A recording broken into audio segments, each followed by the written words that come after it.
I'm going to mute myself. Welcome, everyone. Thank you for being here. So, it is evident with the shift in the transition that the emotional impact and issue that it is creating is causing the planet, not just you and me and a few other people, it's not a select group, but everyone to be on edge, to have moments of panic and fears. And every time you think things are settling down, every time you think that things have quieted down and that you have a new direction, a sense of clarity and lucidity, within a few months or few weeks, all of a sudden, some other chaos overcomes, some more some more dust gets picked up, some other crisis is presenting in front of you.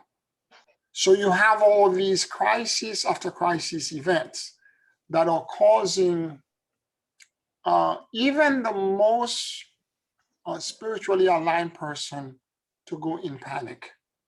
I've had a moment like this, and I've had a moment like this more recently as last week. It wasn't exactly panic.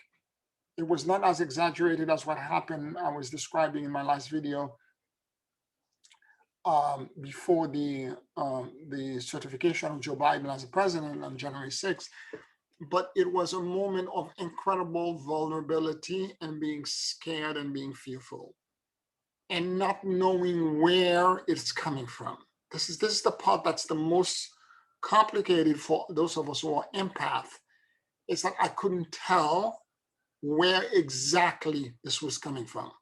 What was I being scared about? Although I queried, but there were little things that came up in my life that were connected to it, but they are not enough to cause me the kind of feelings, because they're exaggerated, that I was feeling.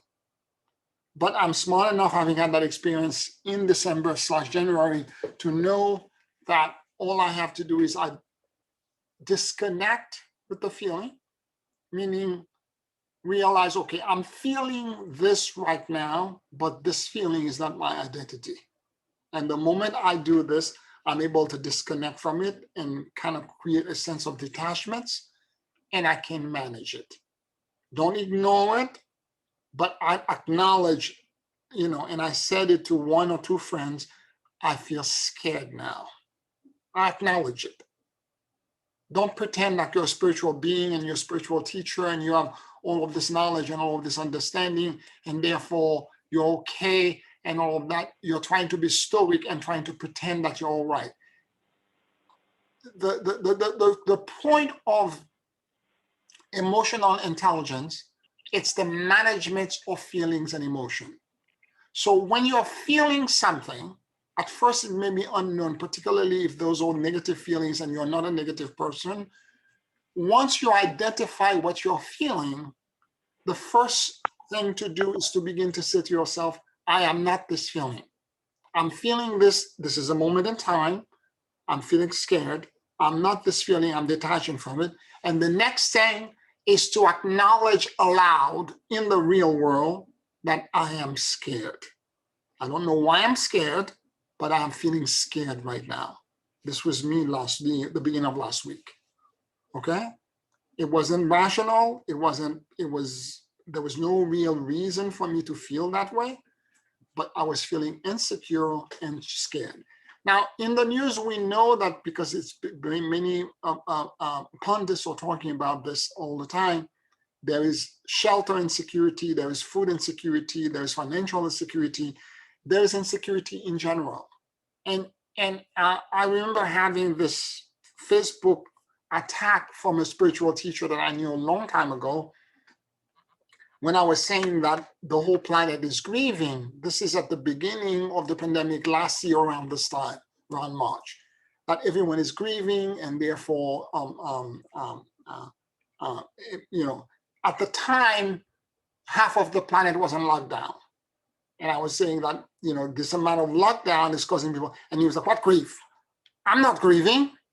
I'm in an ascended space. I'm an ascended master. I'm not grieving. And the only thing I said back to him was, I'm sorry. Where is your empathy and your compassion? How can you understand the people that you're caring for, the people whose spiritual journey you're responsible for, if you cannot empathize? If you're completely talking like you have balls of steel and you feel nothing? How can you not understand this? Where is your empathy? How is your social intelligence? And he attacked me because of this. So what I'm saying is that if you're finding people who are talking as if everything is hunky-dory, everything is perfect, everything is ideal, and I'm not saying that there are no ecstatic and spiritually enlightened moments that are dispersed in all of this, because it's a roller coaster ride. There are moments where these deep, profound spiritual breakthroughs come. And they come because of the crises.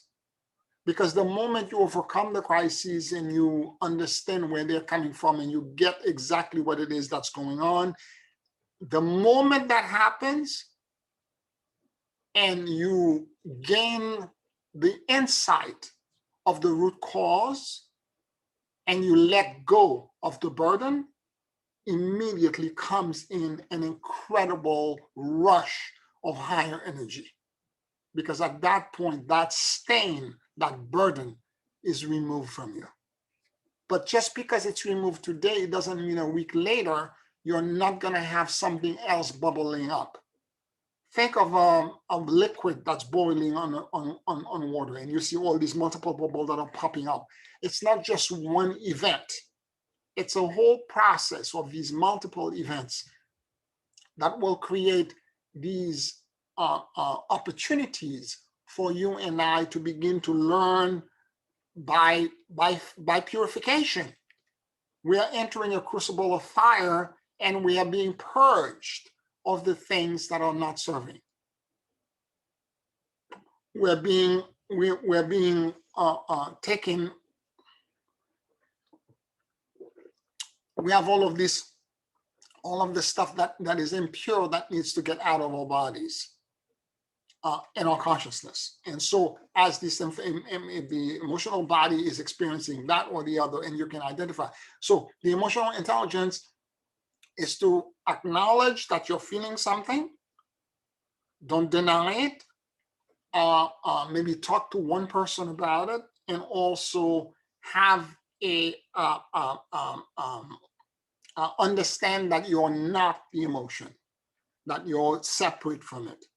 And the moment you get this and you separate from it, you begin to manage it. Because the intelligence that we're talking about, emotional intelligence, is the management of emotions. It's knowing how to manage it. And so, and I'm finding that kind of self-management to be not so common, unfortunately, and particularly in the light community. I see a lot of people that are in denial, that are pretending that everything is okay. When I look at my peers or the people who are doing spiritual work like me, I see the courses and the presentation and the stuff that they are presenting. None of them are talking about this.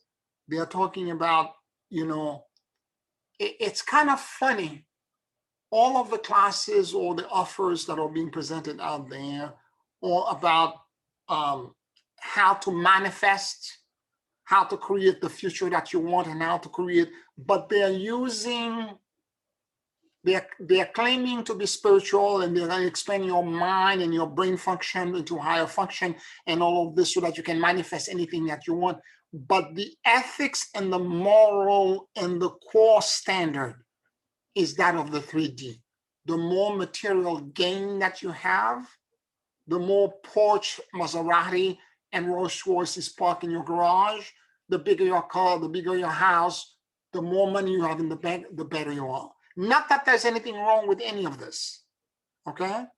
But through spiritual attainment, through expansion of consciousness, is about can only occur if you're letting go of everything that connects you to the 3D. Because you can't, there's a lot of spiritual teacher or teachings out there that are basically using spiritual mechanic to help you achieve 3D agendas that are connected to the negative ego. They are not about true enlightenment and through evolutionary growth and elevation. Because what happens if you go through a process where you're really doing the emotional intelligence, the social intelligence, then the spiritual intelligence, what then occurs is that the desire and the wants that you had once at the beginning of the process are not the same anymore. Yes, as you're doing all of this, you can begin to manifest, but what you want to manifest now becomes completely different. There's a major realignment and shift in your awareness. And because of this elevation and this shift, you want to manifest things that are completely on a different scale and on a different level. Thus, I'm saying this because I want to encourage you to understand that you cannot elevate into higher consciousness with the same mindset that you have in the current consciousness that you're in. You have to be willing to let go and throw everything in the bucket. What is it that the Dalai Lama says? He describes it as the absence of existence and self-identity. But if you can do this and you can surrender completely, you're going to end up on the other side to be free and liberated, and you will have a great degree of control over the 3D reality. And I don't mean by that control in the sense of you exactly dictating to God what should be done and what should not be done. I had a conversation, and I'm going to describe it in a different way. I had a conversation with somebody a little bit earlier that was trying to figure out who called me for a session, a potential session, and I'm trying to describe to her the healing that I do. And the way I described it to her to make her understand it very simply, I said to her, I am a train conductor, okay? What I'm gonna do is that you're incapable of getting to God and to reach source. I am gonna conduct you and take you into that field, to that station. I said, what happened in the station is not in my control. I don't control the outcome.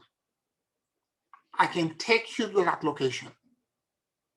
And once you're there, whatever happened. It's not in my control. So there is, last week I had spoken about this, the kind of level of mastery where you are existing in the border between surrender and doing. Okay? I can take you as the train conductor to that location. And then what happened beyond that point, it's not up to me. I have to let go. I put you on the station platform and I walk away. I stay in the train. And when you're done, when everything is complete, you go back in the train again and take you back. That's the way the healing works in a very simple human analogy to explain it. And so when I hear all of these people who are trying to, manifest this with this ritual or that mechanic or this, and, law of attraction, that or that or the other, I have to smile, I have to giggle, because this is not the way the universe is. And moreover, when I bring somebody, if I'm doing a remote for somebody or a prayer for somebody, and I bring them into the field, I have to make the request that I'm bringing in the simplest way possible. It has to be a short sentence, something so simple that even if you were in a coma, you would get it. I had the opportunity to pray for somebody that was in a coma very recently for over a week, and that person just came out of the coma.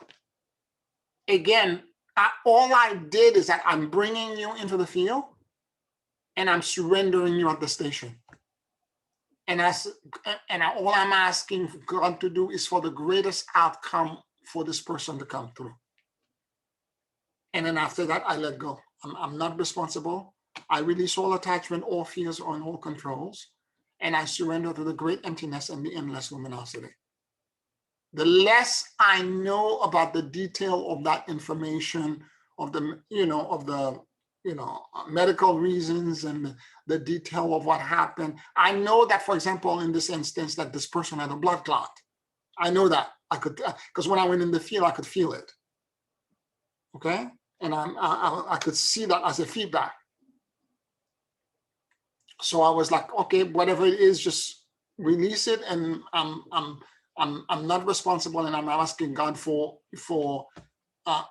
the miraculous repair. And to the degree that I can completely let go, it's to the degree that the repair comes and gets manifested in the most impossible and miraculous way, in ways that I couldn't even imagine. So I got a lot of thank you today, a lot of, through an intermediary that's kind of managing this thing. And I got a lot of thank you, a lot of like, it's miraculous, it's that or the other. But here's the thing, I didn't do much.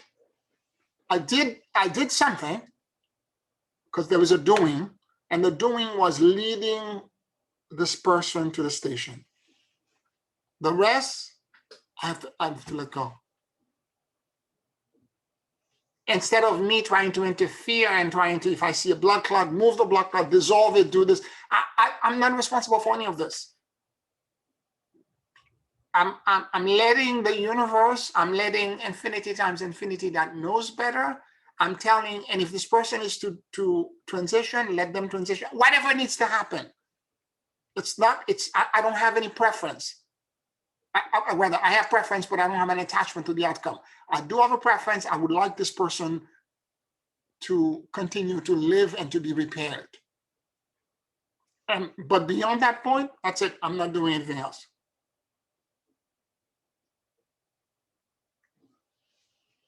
So it's interesting for me as I get into that state of being, and I'm trying to talk to people to try to describe this to them. And I'm saying this to you because I want you to understand the kind of struggle that we as spiritual leaders in training and empath, the kind of strange space that we have to navigate. Because we're much more sensitive than others, we're going to pick up quite a bit. And at times, you're going to pick up, again, fear, you're going to pick up all kinds of emotions from other people. And what I am finding to be helpful is to acknowledge to myself and maybe to one other person what I'm feeling and be vulnerable to them. And the moment I do this, it helps me tremendously.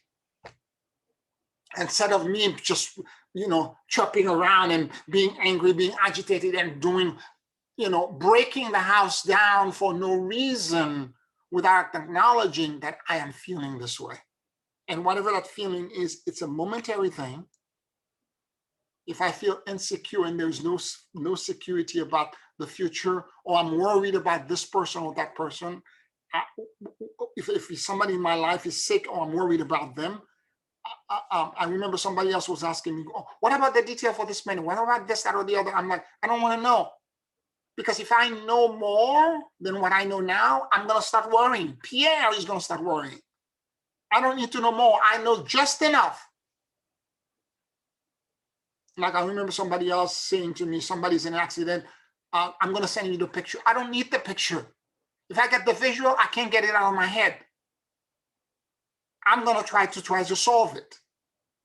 Give me the name, give me the burden, and do I have permission? That's all I need. So, and again, it's because there is a barrage of issues that are swirling around. There is a sea of things that are spinning. And if you're not careful, in one moment you're fine, the next moment you find yourself pulled somewhere else because you're connected, empathing, or getting yourself emotionally entangled without knowing into another field, another vortex.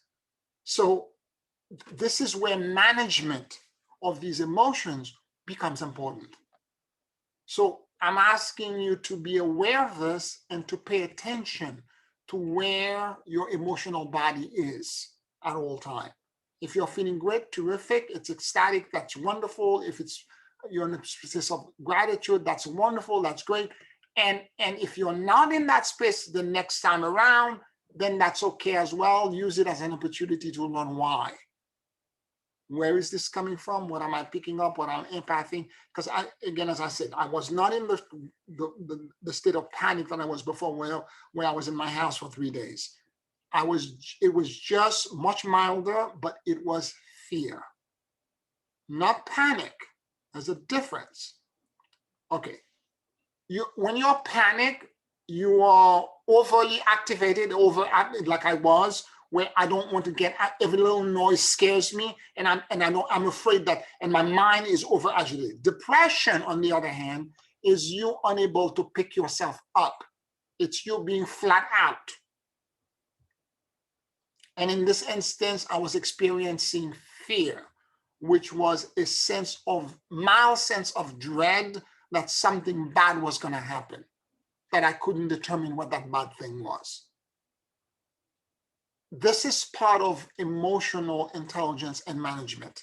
You have to know these feelings, because this is going to happen until 2027. We're going to be in this roller coaster. So if you don't get familiar with what these emotions are, because up to once this turbulence started, which is a year and a half ago, I never had a panic attack. So the first time it happened to me, I didn't understand what was going on. I was very confused because I was always a positive and happy person. So when you're getting these moments, whether it's a depression because you don't have the energy to do anything, you can't even get up to walk, you can't even do this.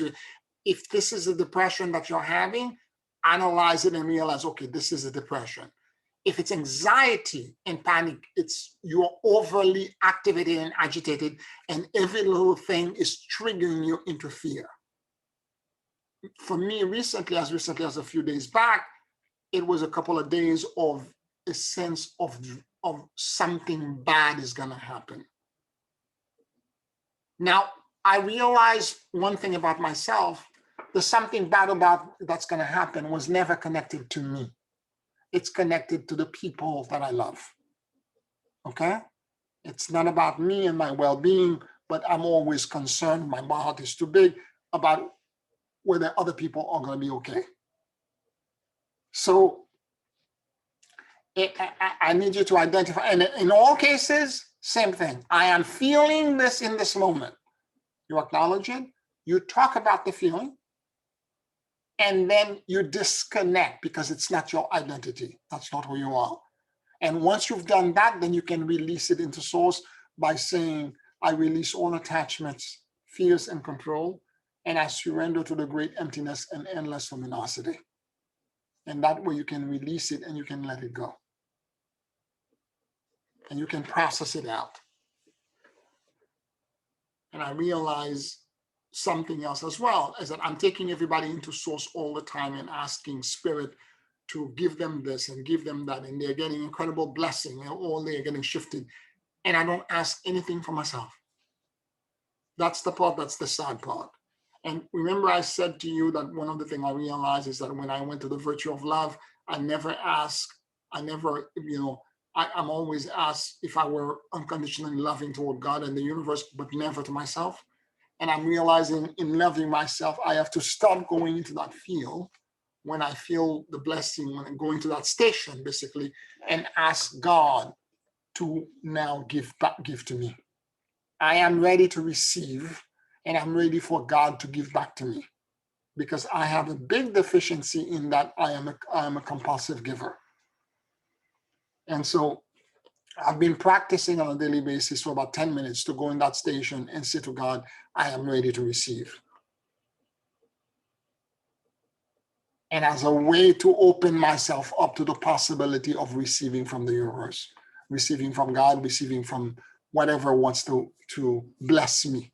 That's coming, that's good for me. I'm ready to receive. Any questions, any comments?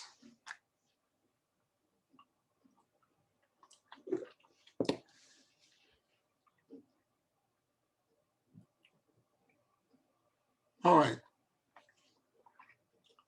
So the other thing as well, yes.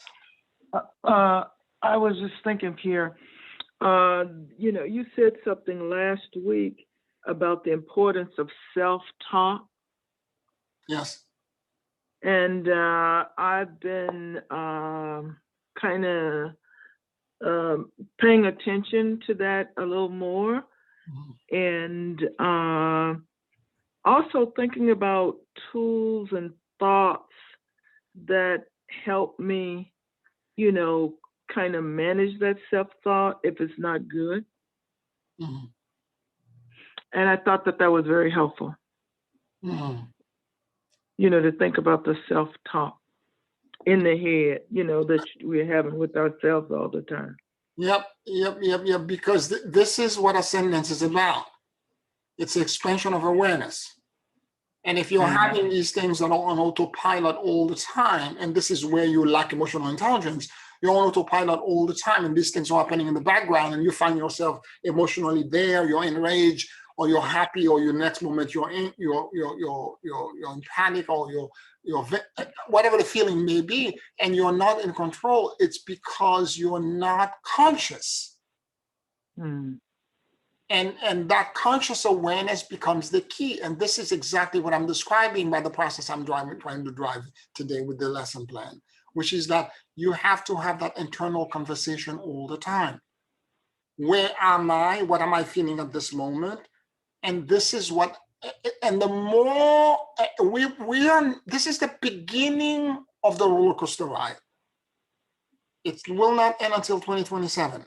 And thus, if we don't learn the rules, I remember the first time, I spoke about this in a previous class, the first time I went to Coney Island, and I know Celia and I spoke about this, that rickety cyclone, I was as white as a sheet. I almost vomited on the way down because I thought I was going to die. Because this thing has one bow across it, it's rickety, it's shaking and trembling. I thought I was going to die. And I was trying for dear life to create gravity when the whole roller coaster is designed to throw off gravity altogether, to unground you. And what I had to learn going, let's say, to Universal or to Disney in Florida, is that when you get in a roller coaster ride, you learn the rule of the roller coaster ride, which is it's exactly about the opposite. It's not about gravity. So the moment I go in and I'm strapped in, I start screaming and yelling from the top of my head, and I start lifting my hand up in the air. I surrender and I let go. And the moment I do this, I have a blast. That's good. It's different rules. Instead of me trying to create gravity and hold on to the seat, oh my God, I'm gonna die, just the opposite. So we are in the process of going through this roller coaster course that's going to be quite extensive. We need to understand the rules. So all these emotions are going to come in, and a lot of it, maybe you have a few percentage of it that's in you. This is why it's resonating with you. But these external events, you're going to empath them. You're going to feel a lot of things. And again, as I analyze the 2 days of, it was not complete days, moments. There were moments of fear that I acknowledge in me. The moment I realized that these moments were there, I immediately realized, okay, they are there for one reason and for one reason alone. The people around me are in crisis, and I am scared for them. So for example, I told you I was doing a healing for somebody that was in a coma. So I was scared that this person was going to die. Okay. So the part of me that was human.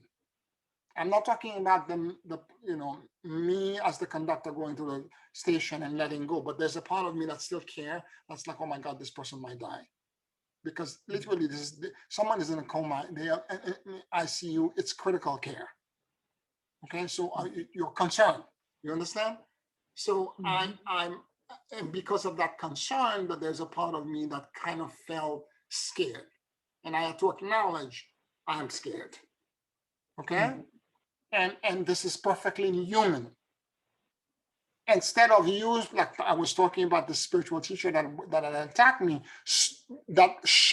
emotionally arrested by saying, I don't feel anything. Oh, I'm not in that state. This is somebody that's stoically suppressing and repressing feelings. And there's a lot of that in the light community. There are lots of people that are going around blocking everything out and pretending that everything is okay, when in fact it's not okay.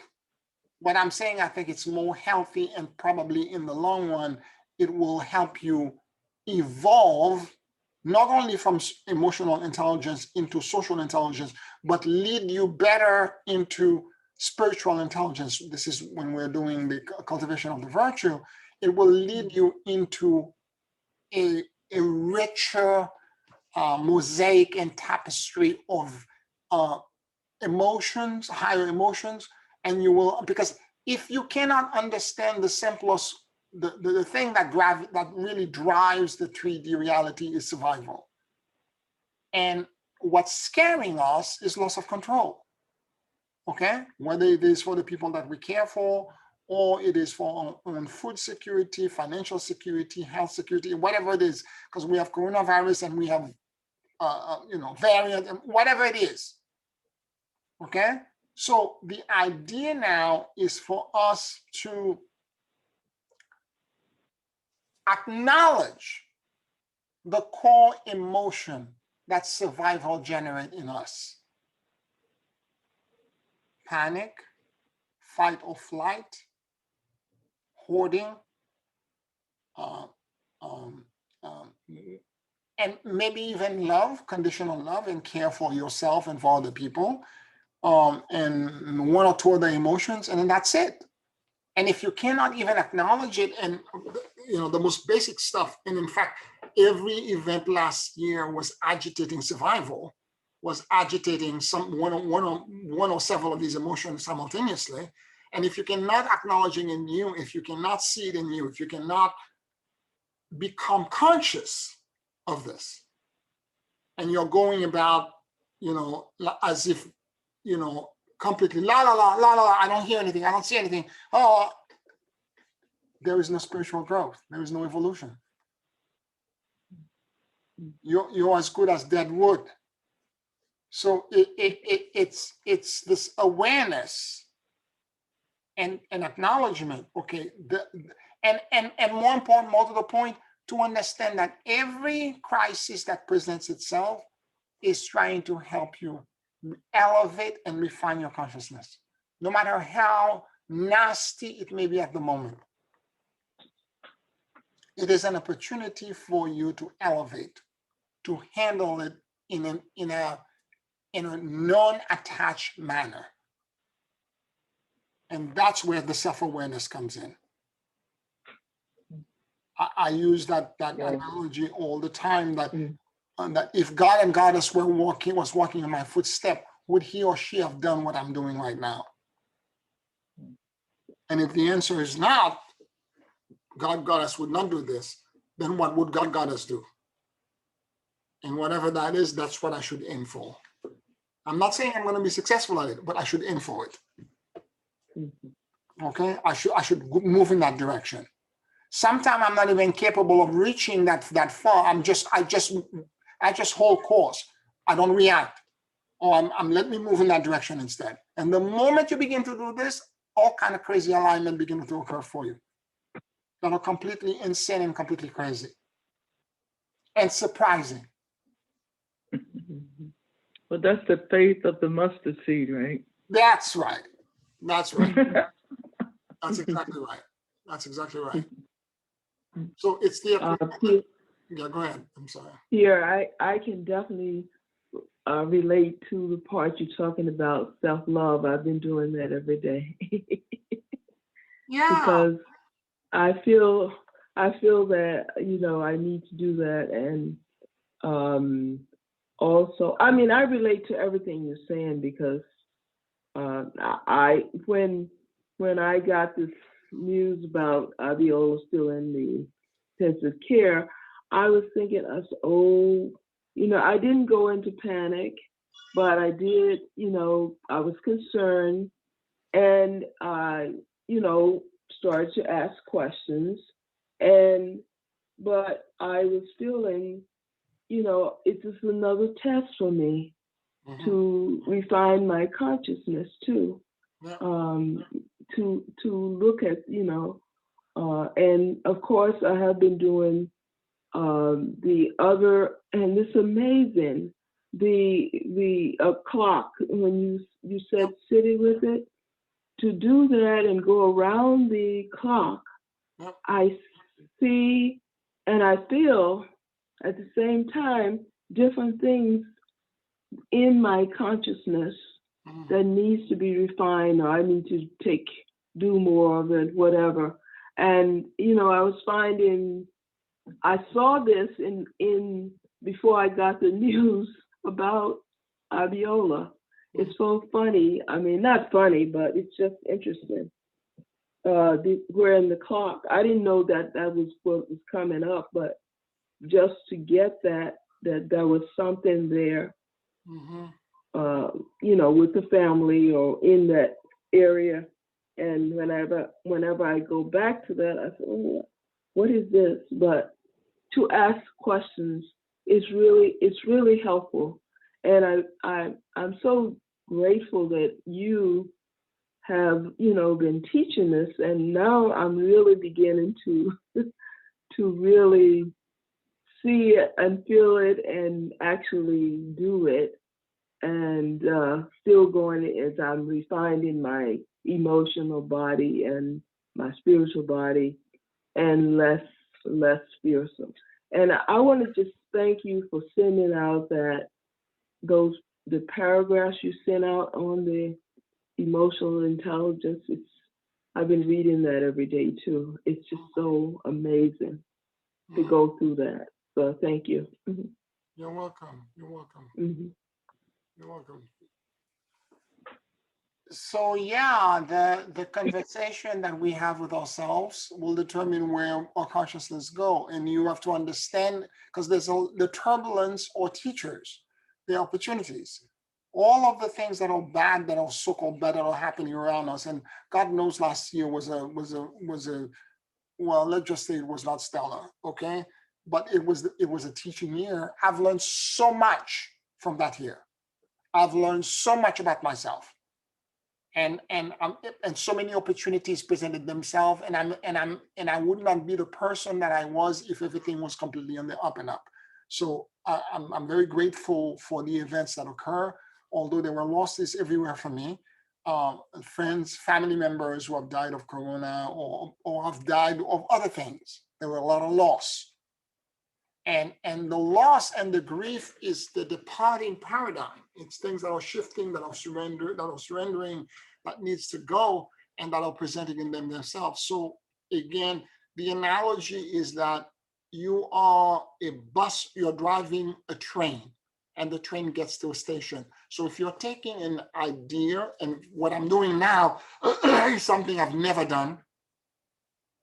For all the years I've been doing this, I've never done this for me, where I am going into the field and I'm asking to the universe that I receive. I've never done this. And I've been doing this since 2008. Never done it,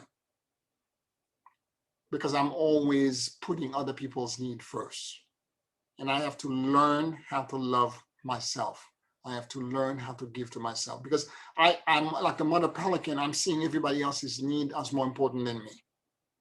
And I'm putting this person and that person priority, and this person's this person that. And I'm now going to the field and saying simply, I am ready to receive. Bring the blessings back to me. whatever the blessing is for that day, for that moment, for that minute, bring it to me. I'm asking from the universe that, because I have this deficiency because of the way I grew up with my dad. It's a long story, but because of the abuse, the physical, emotional abuse, where the way I compensated for not, because I didn't need a man, I didn't need him, because it's the male that's the provider, I didn't need him, I became self-sufficient. Self-sufficiency meant for somebody at 4 years old, or 3 years old or 4 years old was, I'm going to keep giving to everyone, because if I give, I'm in control. So the giving was not coming from a right place. It wasn't just generosity. It was survival. Okay? I'm going to keep giving and giving and giving, because as long as I give, I'm in control. But by me giving, I had the exact opposite reaction toward receiving. Every time somebody's trying to give me something, I start screaming around. I know I feel uncomfortable. I'm not prepared. I feel uncomfortable because of this. So that's the mindset that I want to change. When I go in the field, I'm trying to release that negative program that's not allowing me to receive. That program that every time somebody's trying to gift me something, including the universe, I'm trying to wiggle my way out of this, because again, it makes me feel vulnerable. It's my father trying to give to me. I don't want to receive. The abuser giving to me, and that makes me feel vulnerable. Therefore, I don't want to receive. Well, the universe is not my father. My father was a moment in time and space that happened long time ago, and I cannot let this still control me after all these years. My father has been dead for years now. I need to let this go. So when I go in the field, I am surrendering this inability to receive. So when I get off the station, I go into the field. I'm like, God, take this cup away from me. Remove this from me and let me be able to receive from the universe in the most miraculous and instantaneous and impossible ways. Let the blessing come. Because you can repeat affirmation over and over again. You can say, let the rain of blessings come over and over again. You can repeat, but if that core root program is still there, it will sabotage it every time.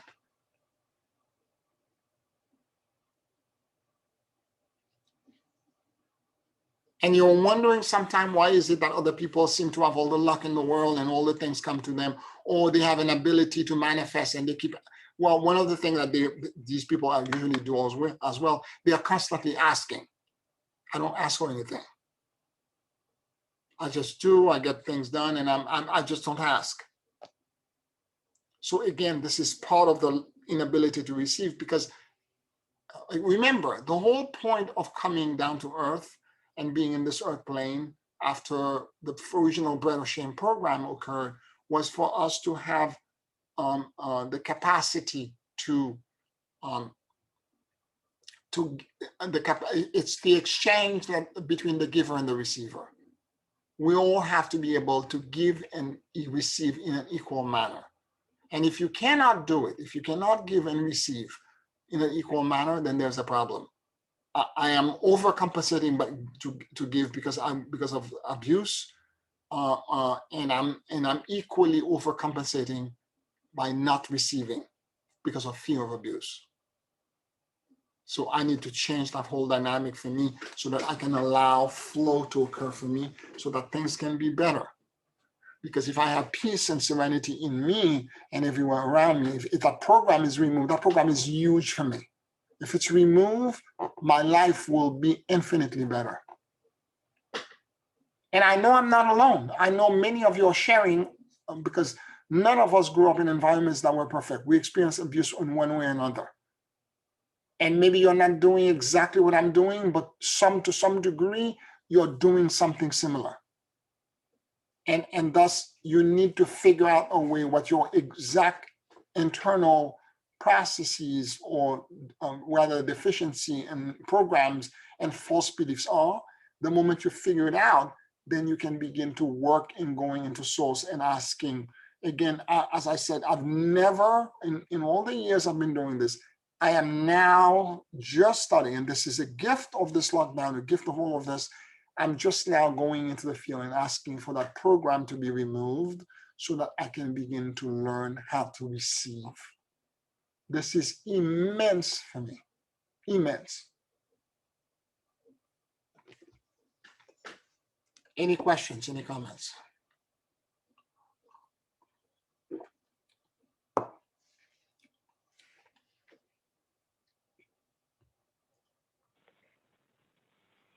I just want to let you all know that I'm on the call, but I have to do something at 7, and so I may have to go off for a little after that. So I just wanted to let you know the conversation is always on point, and it's always what it is that you need to hear at that time. And for myself, I too never ask anybody for anything. And something came up just this weekend, and I had to ask somebody to do something for me that I didn't know how to do, and they were reluctant to do it. And then I would go into that mode. Well, I don't need your help. I'm not going to even ask for your help anymore. Something simple. And then I realized, oh, wait a minute, I'm depriving myself because I need to get this done, and I need to ask someone. And so I had to sit down and talk to myself as to, okay, you can't be always 100%, um, you know, self-contained. You do have to ask. Your fear is rejection. You don't want to be rejected, and so and you don't want to be rejected. You don't ask. And working and finding out things about myself that I thought that I I understood, that I knew, but uh, this time for self reflection is really it's a gift, but it's one that you have to not be afraid to take that look, take that deeper look, and ask your own self, who do you need to be? If Mhm. you are looking at living in harmony with uh, other people, then you need to be in that place within yourself too. Mhm. So it's a everyday work. It's not something that you get it all done on Saturday, then on Sunday you don't have to do anything. It's Mhm. not like that. And so this is like giving myself more permission to take that look, and then whatever I see, don't be afraid of what I see. If I can make the correction, uh, I do it. If I can't, then I ask for the help because that's something that I find it hard to do. I don't want to ask you because if I ask you, that means I have already tried 100 different ways myself already, and then I ask you, and then you don't have time, or you put me off, or something like that. Something simple, and I find out that those were some of the hardest things to do. To go back and really say, I really have to ask somebody, because to not ask is detrimental. Mhm. So if I have to go off the line, you just Yep. know that I Yep. didn't hang up. I have something that I have to do, but I wanted to get in whatever I could tonight. So thank you, everybody. Thank you, Celia. Thank you. You're absolutely right. The vulnerability and the fear of rejection becomes one of the drivers of this. And for me, Mm, it's not just the fear of rejection. It's the vulnerability of because it's connected to me very specifically to the abuse that I received as a kid. That if mhm, I needed you, you have the potential to abuse me. And mhm, therefore, because I don't want to be abused, I don't want anything from anyone. So it's very deep and very profound. And I was traumatized because I was bitten with my whole family for the first 5 years of my life. So mhm. that became like the trauma that's behind all of this. And so I'm asking in the most impossible and miraculously, I'm asking the universe the same way you can take somebody out of a coma in a week. I'm asking for that to be removed from me. Mhm. I'm asking for help. Whereas before I would have never asked. And this is the thing that came to me for self-love and self-care, that I'm not asking. I'm busy rescuing everyone else, and I'm not asking the universe to help me. I'm not asking God. I'm not asking anyone. And I'm thinking that it's just gonna happen just because I'm doing other people. But if you are not, again, it's the elevation of consciousness. If you're not managing your emotion, you're not managing your consciousness, and you're not asking the universe to take things out for yourself, because there are other people who are constantly asking. I have people sometimes who are constantly texting me and telling me, could you pray for me? Could you do this for me? Could you, and some of them, in emergency kind of situation, middle of the night, 11 o'clock at night, I have this crisis. Could you do this for me? Could you? And I jump to it right away. The moment I hear it, it's like I'm a soldier. I'm at attention. I'm like, oh, I got it. But in the meantime, I'm not doing anything for me. And I'm seeing all these people being transformed and being moved into blessings, into incredible space. And I'm like, well, what about me? It's because I'm not asking. So I'm learning. This is a new muscle for me. I'm learning. And hopefully it will change the dynamic flow for me. Because if I solve this for me, I'm going to end up being in a much, much better place, because this is big for me. It's huge. And when you were talking a minute ago, abuse was coming a lot of different ways. There's so many shades of this thing. When I was a child, I was the invisible child. I just was the invisible one. And to me, that invisibility gave me a sense of safety. Because if anybody didn't see I was there was nothing that you could do to me if you didn't even know I was there.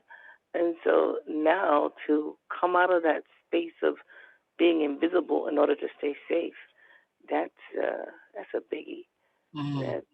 That's a biggie. So working on that, and recognizing it. Sometimes you don't even have a word for something. You don't have a label for it.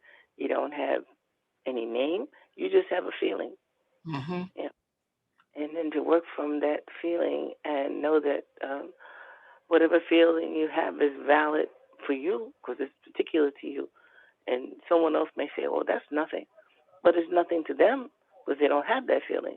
Right. But it's something to me because that's my experience. Right. And so, sometimes a hit will be maybe, a little more tangible, but invisibility, yeah, that's a strange one. And well, acknowledging this is the first key. I mean, you just said it there. You are feeling sometimes that are not, you don't know how to express it. And there comes the emotional intelligence. It's like to dig in and have inner conversation so that you identify it. Now you know it's invisibility. So now from invisibility, becoming visible. Celidia, for over 14 years of my life, since I was 18 years old, I've sat in a temple with a white robe, a mask on my face, and a black cloak all over me. I have expertise in disappearing. Okay? I have expertise on how to do this. And there was a spiritual exercise with the cloak and the mask, how to become unknown and invisible. I spent 14 years doing this. I served as an officer. I was in it. So I know profoundly what you're talking about being invisible. And I have to do the exact opposite now. It's the other muscle. The time for cloaking has passed. Now we need to shine, we need to be visible, and we have to stop making ourselves small for the benefit of others.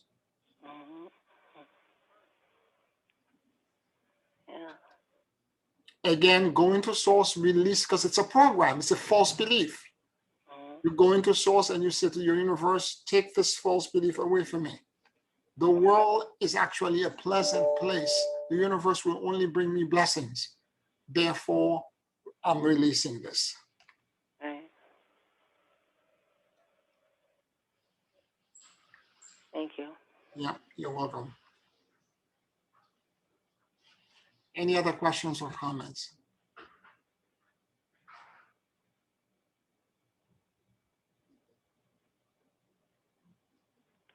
So one of the things that I am trying to, hopefully, with the training that I'm providing you and the guidance I'm providing you now, that I want to guide you, that I want to get you into, I want to be able to reach not the whole planet.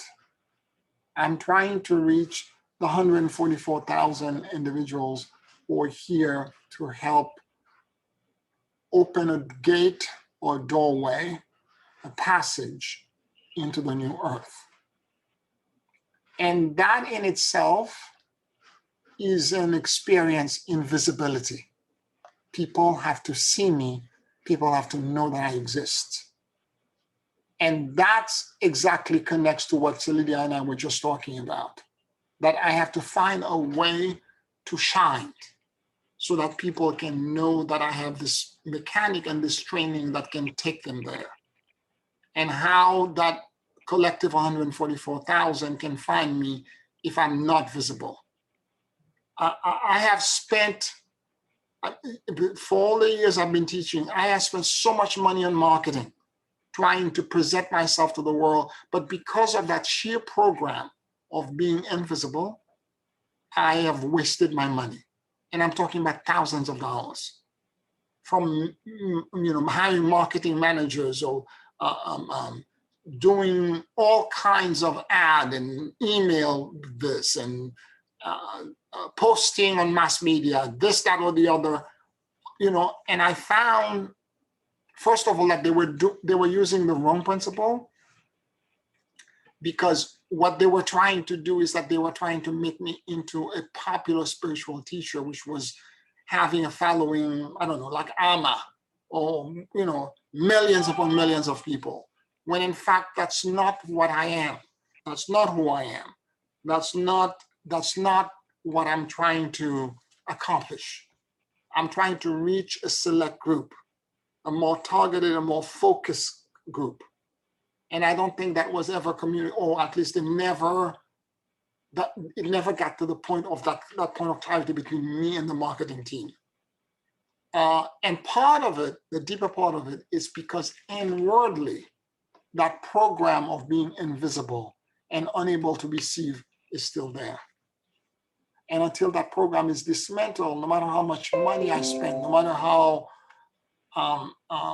because it's a saboteur, no matter how much I want to project it out, I want to intellectually do this, the opposite is deep inside of me, trying to stop it from occurring.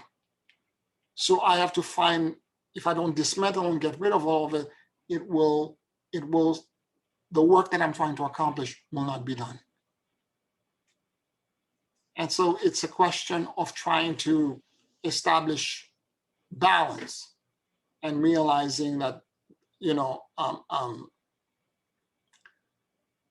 again, I'm going now to the field because every day I have a list of people. I have to do this for this one and that one for that one, that one. I am now, the first person that I take into the field is me. Again, I remember talking in a conversation in class the other day about doing more than 5 things and being in panic because I have more than 5 things to do. Now, the first person that I take in is me. And I'm dismantling the invisibility and the inability to receive. And the moment these 2 things are dismantled for me, I know that my life will change. Because there is no reason that I have this mechanic and this yoga and everything else that I do that I can and that I cannot, that I'm struggling.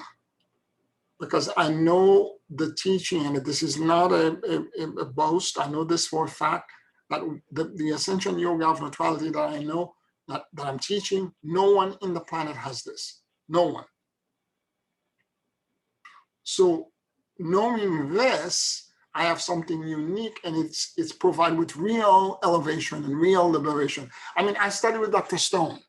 Don't get me wrong, Dr. Joshua David Stone, his teachings are incredible. He's very prolific. He wrote more than 50 books. He has all of these things. But in all of the writing that were highly spiritual, he channeled this and highly elevated. There's a lot of things, a lot of exercise for this, exercise for that, exercise. Nowhere does he have an actual yoga that you do this, that, and you ascend. Nowhere.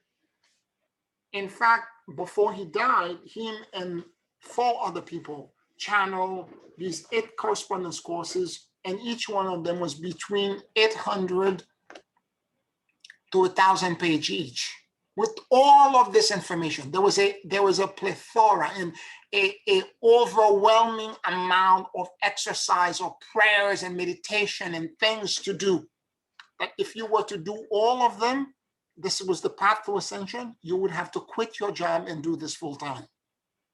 And I'm talking from morning till late in the evening, early morning till late in the evening.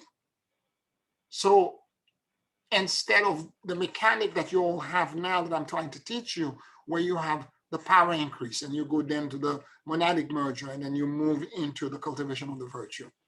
3 concise steps and all the related issues that are connected to them. If you do all 3 of them in succession and you allow them to expand and grow in you, you will ascend. And that Dr. Stone never had. He was a brilliant man, don't get me wrong. He was my teacher. He helped me tremendously. I wouldn't be where I am today without him. It was through him that I found the confidence and I was able to do everything I'm doing now. So I'm not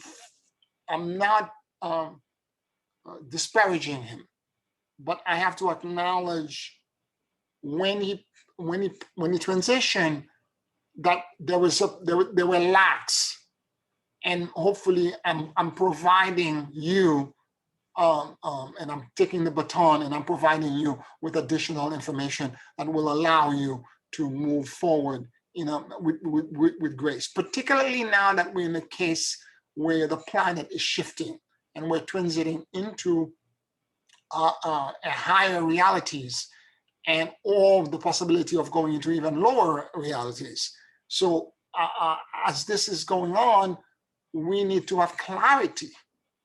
And I'm hoping that the conversation, the inner conversation I'm asking you to have to elevate your consciousness will give you that clarity. You have to, if you don't have that kind of inner conversation, you will not know, it's not gonna grow without you. It's like a plant. If you don't prune it, give it fertilizer, water it, give it some. There's certain basic things that you need to do for the plant. You have to tilt the soil.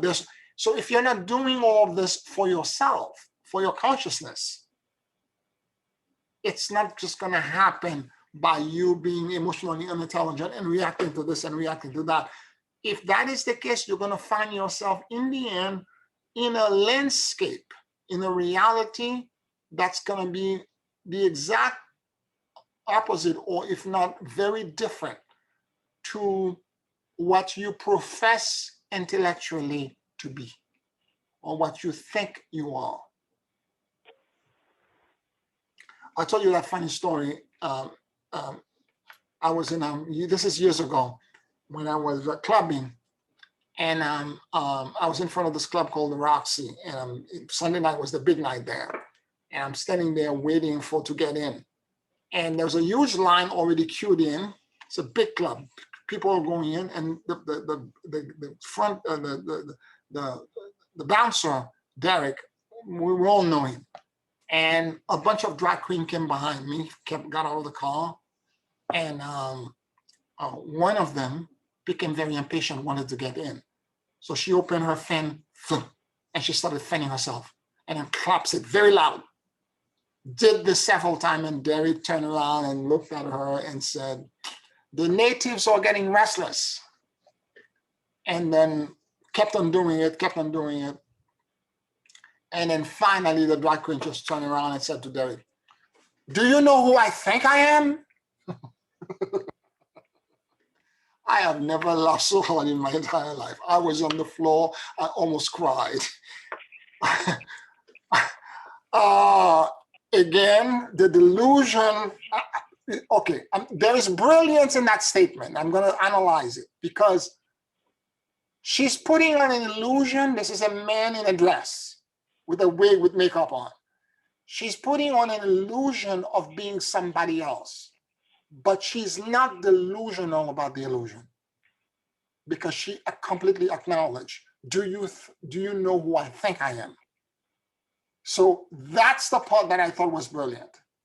So I'm asking you in a similar fashion to be conscious and become self-aware so that if you're delusional, that you are conscious that you're delusional and that you're working in releasing, because these drag queens have a way of saying it all the time when they say, I'm feeling the fantasy. I think I am this, I think I am that. So they know they're not real, that they are fake. But that conscious awareness becomes the key. And they can convince you that they are something else by being that self-aware that it's an act. So many of us don't even know that we're acting, don't even know we have a false identity that's making us invisible. Many of us don't even know that we have a false identity, a false belief that's stopping us from receiving. Many of us don't even, if you're not having that inner conversation, when you're conscious and you're aware enough to know this exists in me. And the only way it's going to happen is that when these feelings shows up, you have to allow these feelings to move through you and acknowledge, I'm feeling something. What am I feeling? And then whatever it is, identify it. Then once you know what it is, then realize, okay, I am not that feeling. I'm feeling that way at this moment. Okay? I don't want to be rejected, so I'm feeling fear of rejection. So this is the feeling I'm feeling at this moment. So I need to step away from this. This is not my identity. Me as an immortal being cannot be rejected. So whatever it is that I'm feeling, it's coming from somewhere else. It's something in my childhood, something in my belief, in my relationship to the world. What is it exactly that I'm feeling? And then from there, you become self-aware and you become aware, okay, this is who I am. Because these one of them called herself a gender illusionist. When you are a gender illusionist and you're doing this kind of like, you're pretending to be something else, they are very conscious that they're men in a dress. They're not, it's not like they're blinded to what they're doing. So if you're conscious, that becomes the key for the healing. I'm sorry for that analogy. It may sound stupid and kind of dumb and trite, but I think it might explain the process in a different way. Well, it makes a lot of sense. It makes a lot of sense because you know that person is aware, and that put me in mind of something that someone had said to Harriet Tubman, that she freed a lot of people, and they were congratulating her on how many people that she had freed, had brought to freedom, and she said, well, she could have brought more, but many didn't know the condition they was in. So that's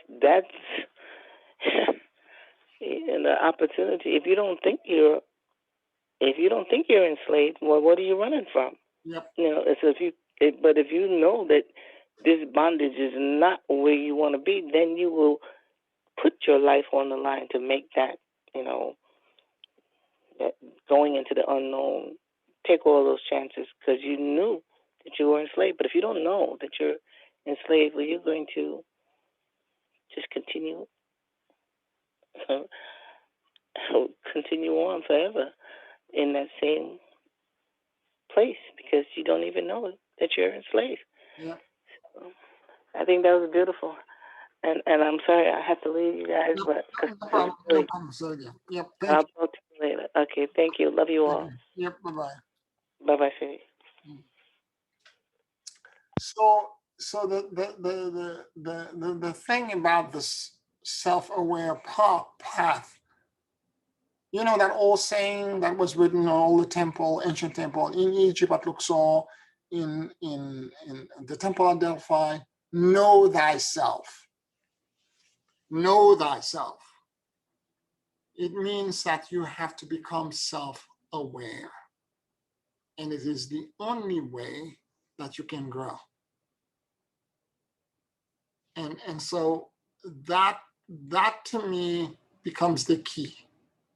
And if you're capable of understanding all of this, you will allow a whole world of your consciousness will shift, and it will give you the ability to work on. And if you, again,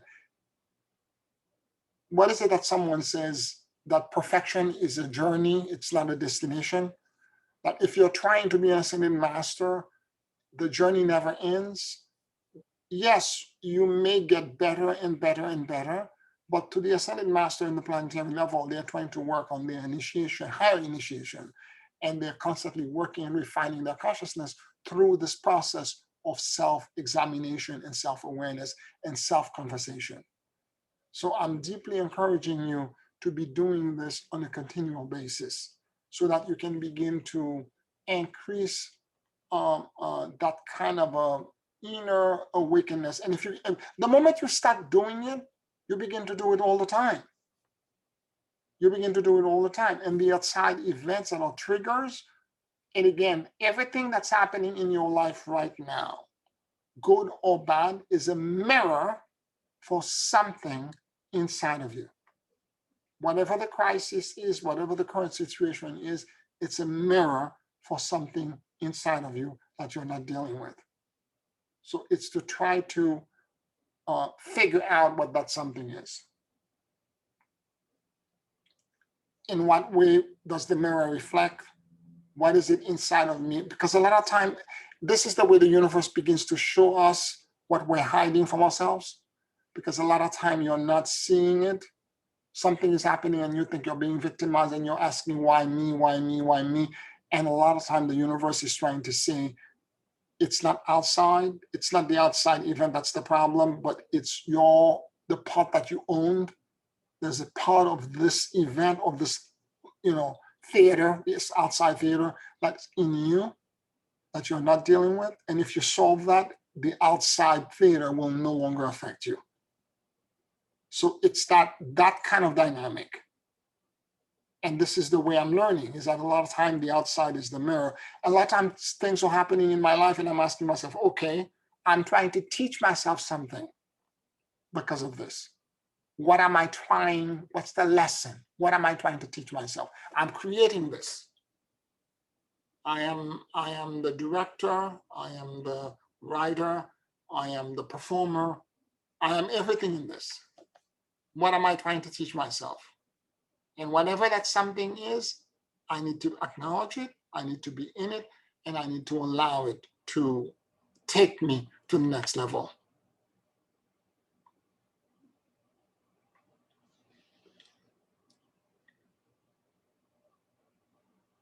Any questions, any comments?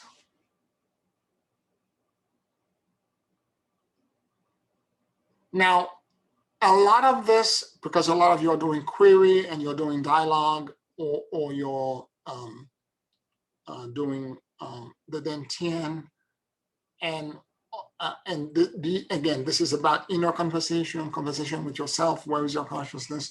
What are the blockages? What are the things in you that are stopping you? So if you, in the process of doing this and going back and forth, you will discover things about yourself. And I've taught you enough, I've given you enough tools, enough techniques for you to start thinking critically. Because the transition to this transit that we're going through right now, if you cannot think critically, you have a problem. Because the changes and the transformation, or the opportunity for them, will happen very fast and very quickly, and you have to be able to do this on the fly.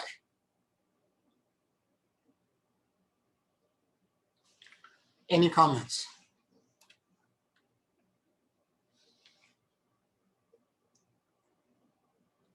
All right, let's take a 5-minute break and then we'll do our closing meditation.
Take a very deep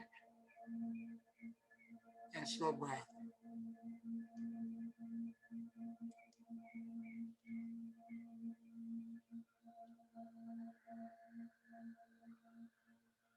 And as you inhale and exhale deeply and slowly,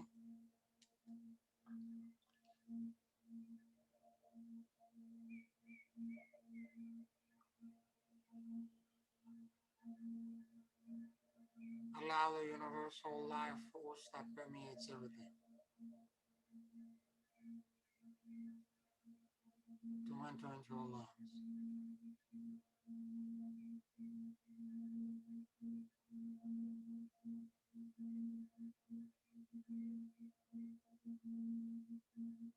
Keep breathing deeply and slowly.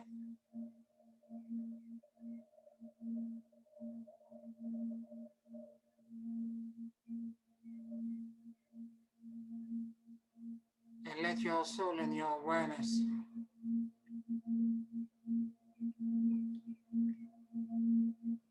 drop in the middle of your chest.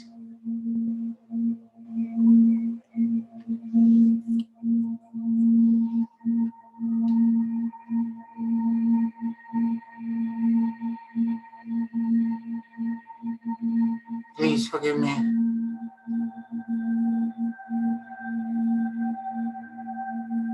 I love you. And let it go.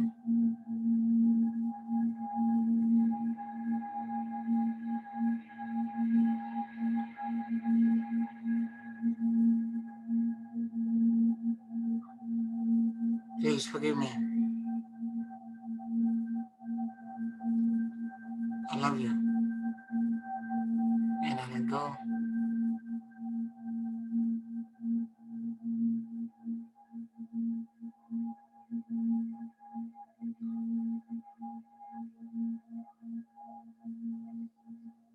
Please forgive me. I love you.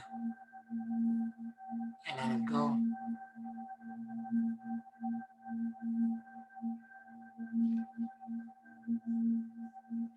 Now let your head and awareness drop in the middle of your chest.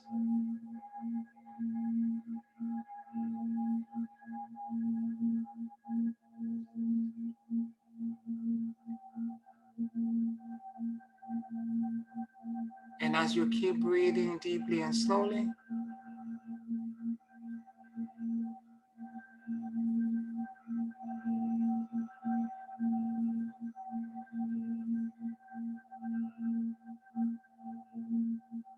let your heart and your brain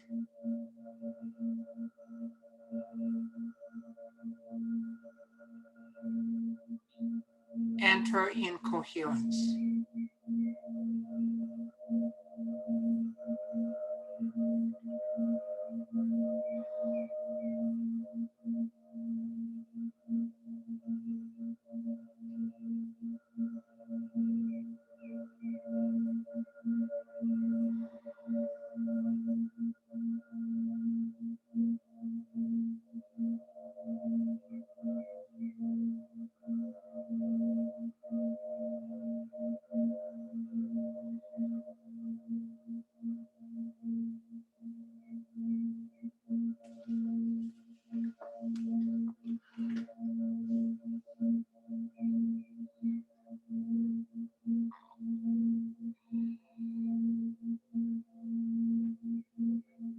Become aware of all of the sensations, perceptions, and feelings that are now all around you.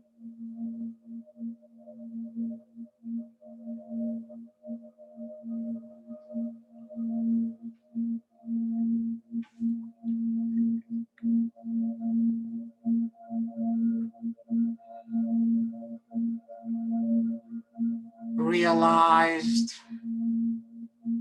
that you can perceive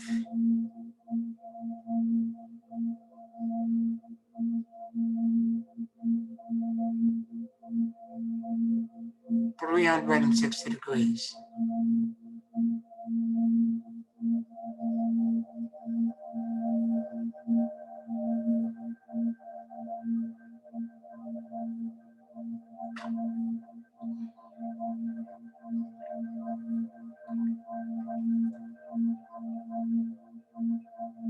Listened.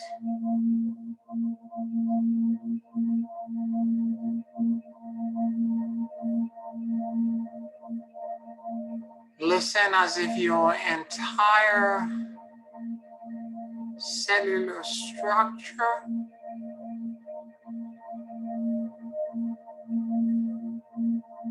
was made of ear.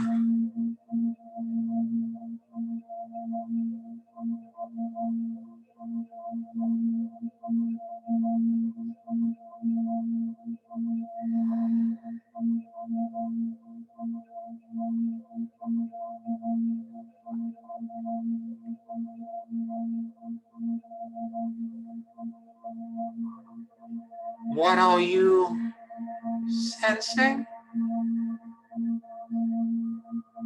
Perceiving.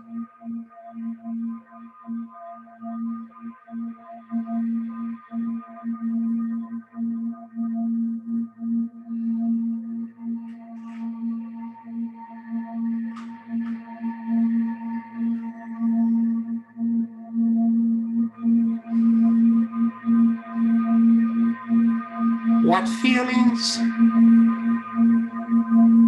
emotions, and sensations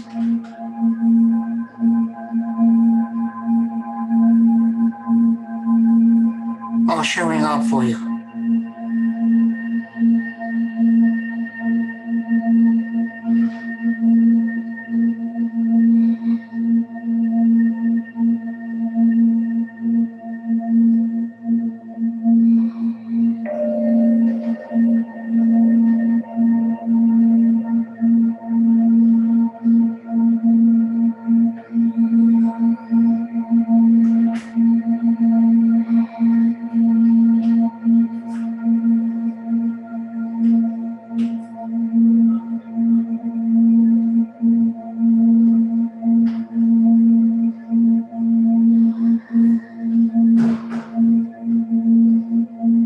Please forgive me. I love you. And I let go.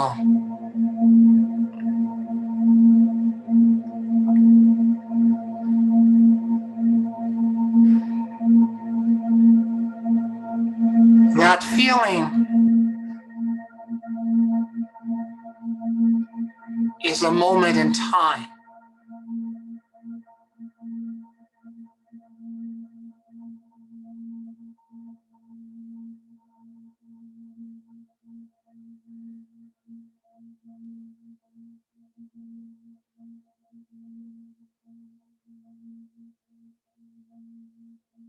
It is not my identity.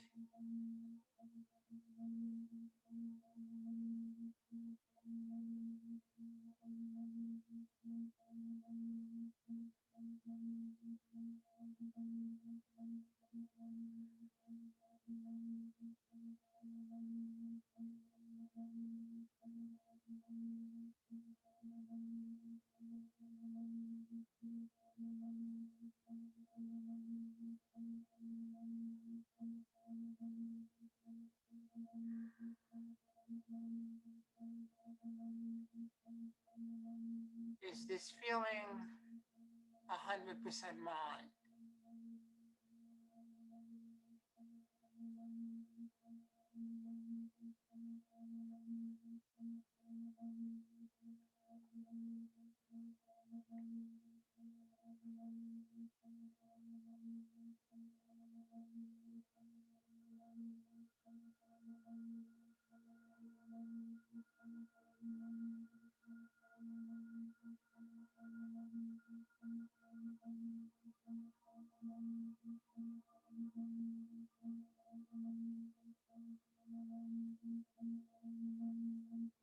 What part of this do I own?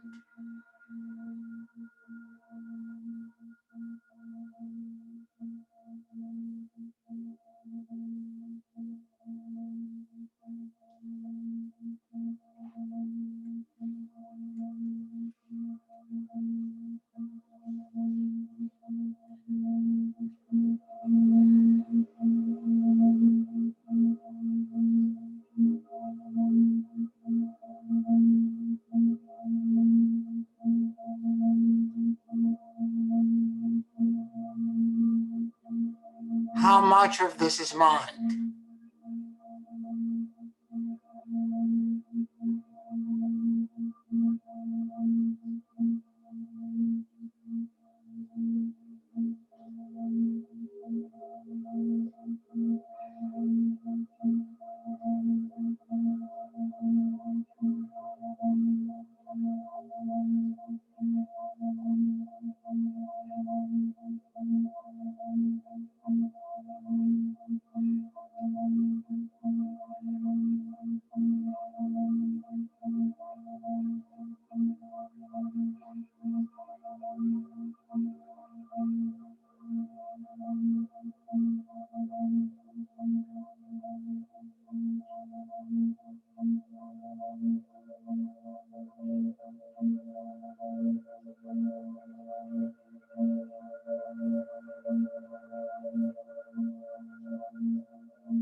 Knowing the root cause of this that I owned is key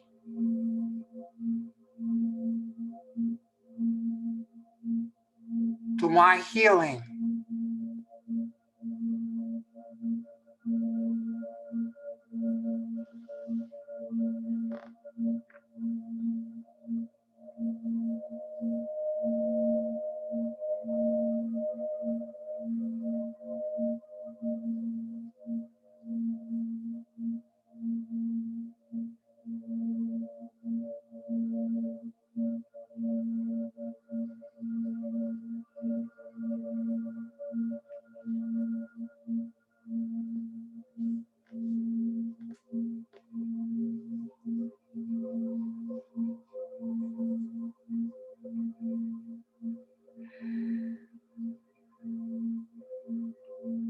I release all attachments, fears, and control.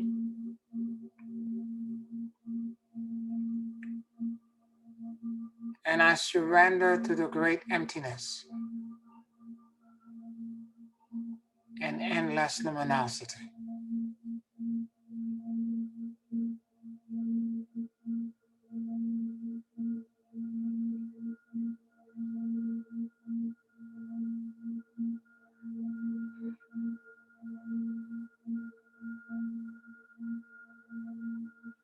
I release all attachments, fears, and control.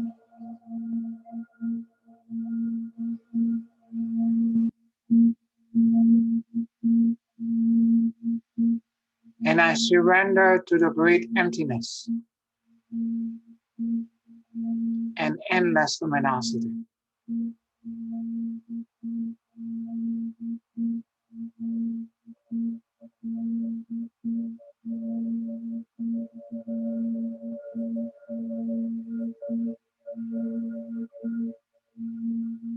I release all attachments, fears, and control. And I surrender to the great emptiness and endless luminosity.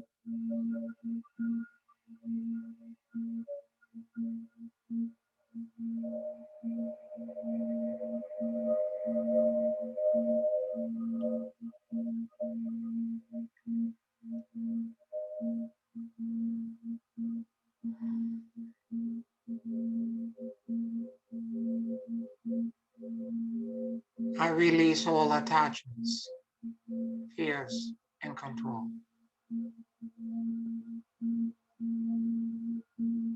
And I surrender to the great emptiness and endless luminosity.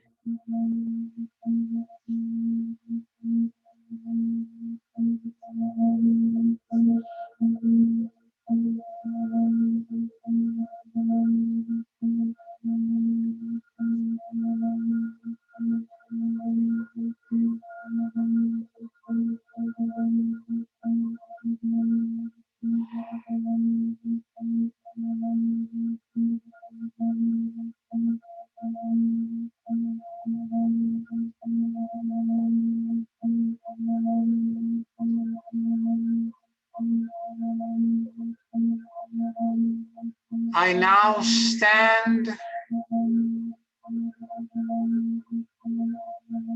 in the vast continents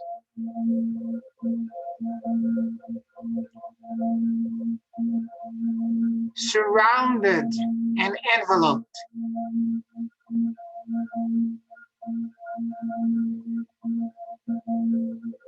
by emptiness.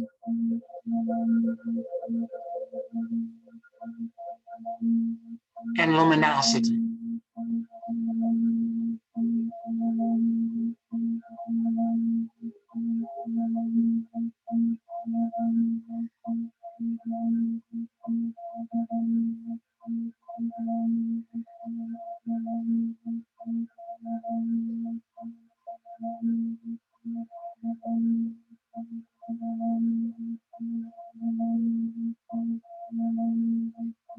I allow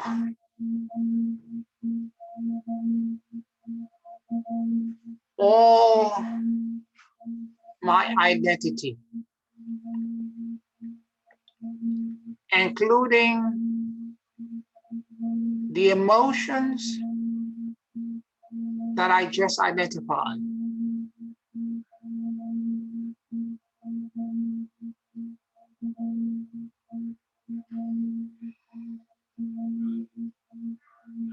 to be released into the blessed field.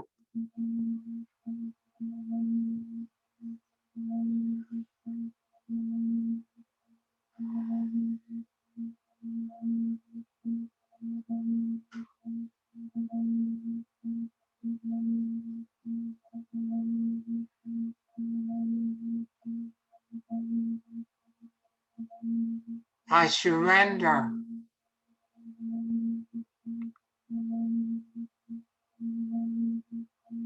this burden into the blessed field.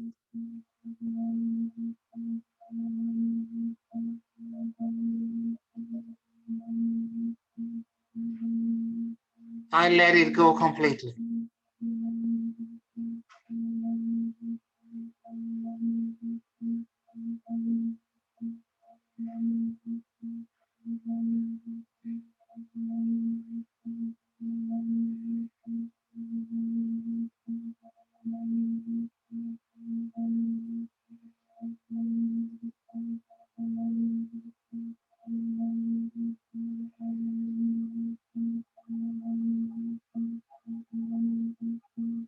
And I embrace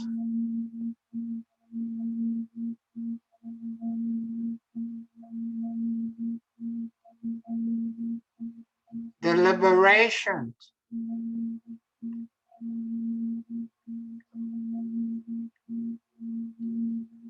and freedom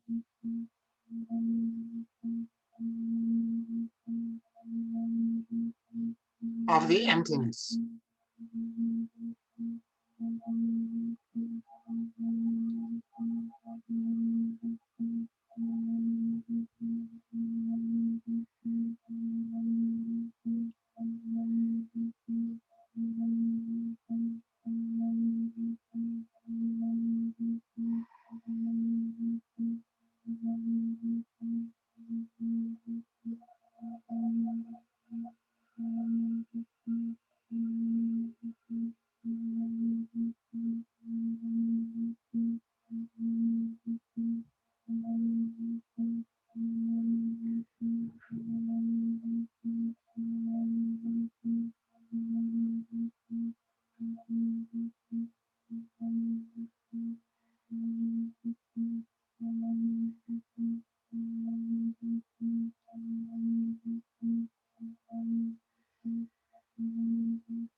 It is not my responsibility to do, fix, or repair anything.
From the roots of Amen and into the throne room of God, I am free.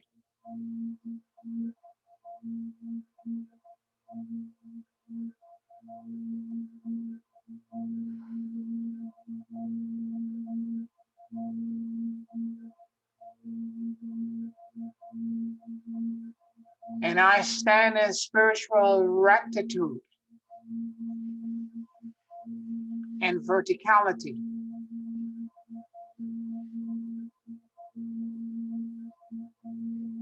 Aligned to this truth.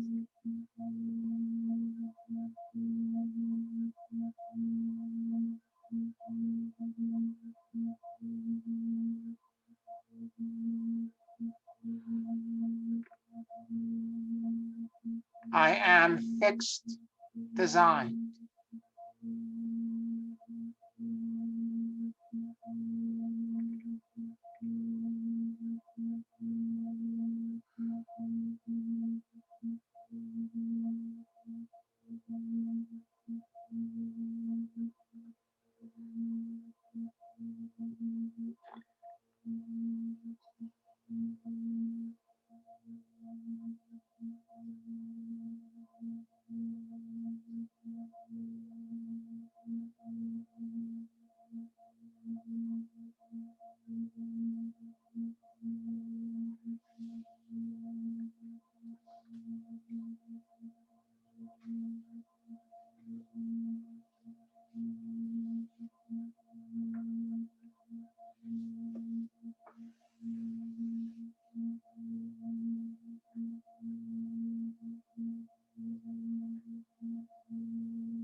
Lord, guide me into a perfect alignment.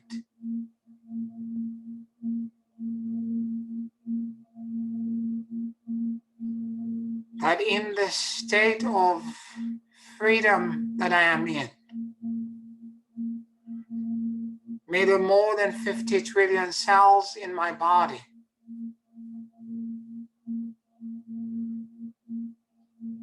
begin to release the biophotons, the stored light.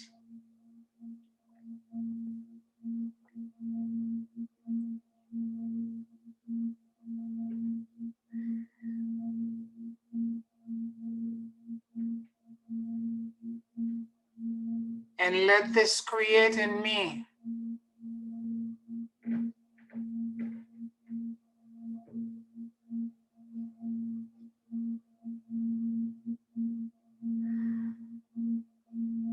a consuming flame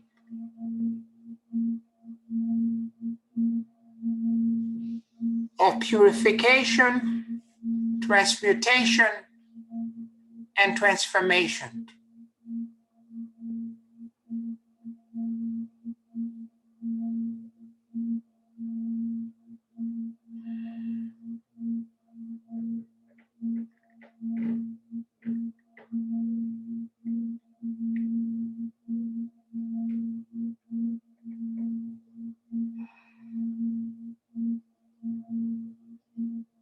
Let my light shine.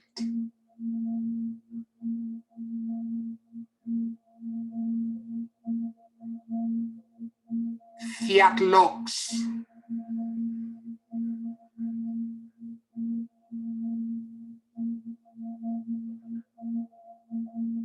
And let it begin to radiate out, broadcasting and training and attracting other luminaries and lights all around in this blessed field.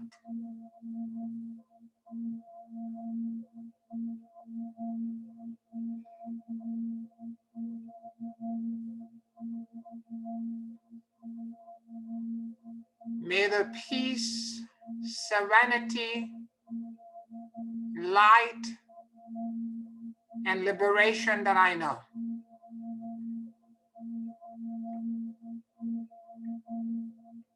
pass on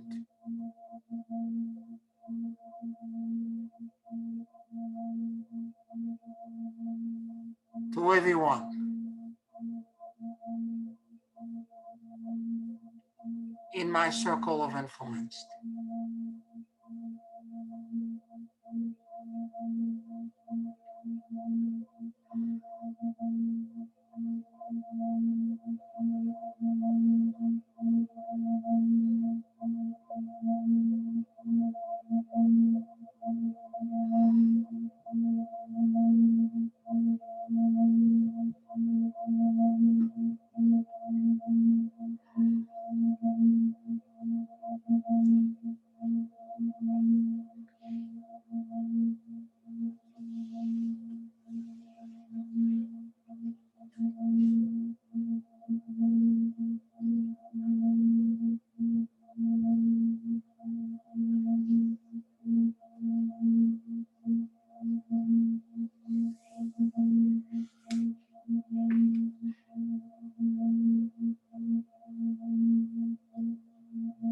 Hosanna into the highest. Hosanna into the highest. Hosanna into the highest.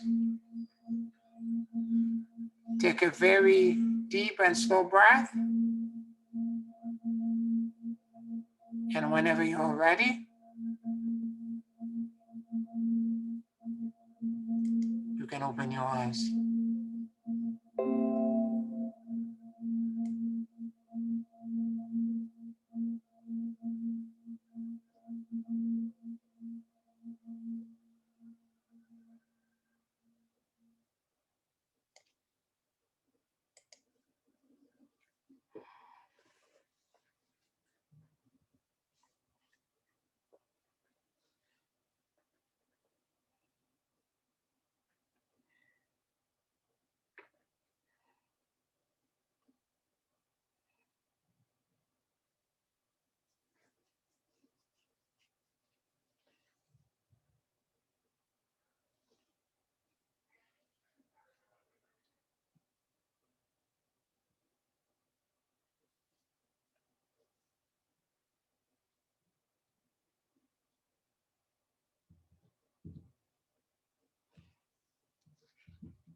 How you all feeling?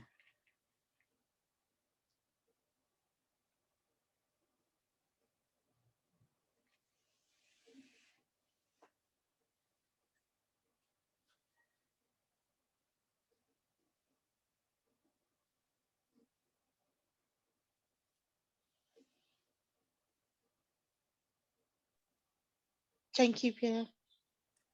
You're welcome.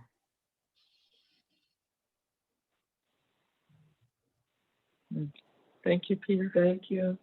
You're welcome. You're welcome. You're welcome. Mhm. And Joe, I know you're very expanded, so I'm not gonna spend too long querying you. You have a blessed evening, and I'll talk to you next week. Thank you. Thank you. Have a good night. Thank you. Good night, Good everyone. night.